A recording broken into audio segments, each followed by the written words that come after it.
It's also opened our eyes just in terms of what we really are facing locally, because I think we often live in our own little bubbles where we don't see, we think we do, but you don't really. So yeah, eyes have been opened. So the context was this is a tour that was supposed to showcase the stark inequalities between rich and poor, powerful and less powerful, well-resourced and not so well-resourced. And to me, I was a little bit apprehensive about going on this trip initially, because to me it felt a little bit strange for us to be sitting in a bus with a whole bunch of other people that were doing health science and had a lot of theoretical knowledge about the issues that the city of Johannesburg faced, but also South Africa faced in terms of health inequalities. And it just felt weird for us to sit in a bus and look out at, for lack of a better word, poor people. And it was interesting to understand how health works. Like, it's not just someone being ill and you looking after them or you providing a service for them.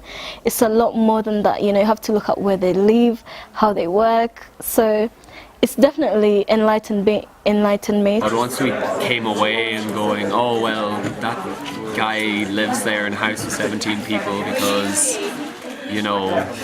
he wasn't educated because he had to get a job, to feed his family. That these kind of things kind of bring to the realization that it is all connected. I also realised the importance of being able to see these kind of things firsthand, especially with Prof. Svart's very insightful commentary that gave us a well-rounded, a local and a authentic kind of context to the issues that the people of Johannesburg faced. So I just wasn't prepared for such a huge shift in such a small area, just to travel in such a short distance, and you just see such a change in the level of deprivation.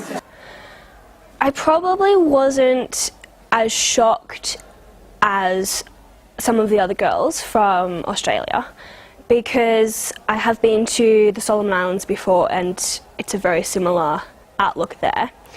And I've just spent 6 months in Manchester, where you can't walk more than 20 metres without being approached by a homeless person or seeing somebody on the street living destitute. So I wasn't as surprised by people living on the street, and I kind of expected that. But I wasn't necessarily prepared for the huge scale on which it was. And just seeing, one of the things that surprised me was that you would have these really nice looking buildings from the outside, and then as soon as you drove behind them you would just see all these little shanty, shack little villages. And I wasn't quite prepared for how on the outside it looks perfectly normal, and then behind the scenes it's very different. And particularly just the rubbish everywhere was one of the things that was very different. And I think one of the big takeaways for us as local students, because we had so many students from different departments, is the value in collaborating and working closer together. We all come here with noble thoughts of trying to make the world better and trying to improve people's quality of life, but it really makes you realise the problem that's but I still will take away that even if I can make a small impact, if I can make a difference in a couple of families, hopefully that knock-on effect will make a bigger impact in the future. In the future, and from now on, during my practice, I will make sure that I look out for things like this, because there's no point treating a symptom if you don't know what's causing it.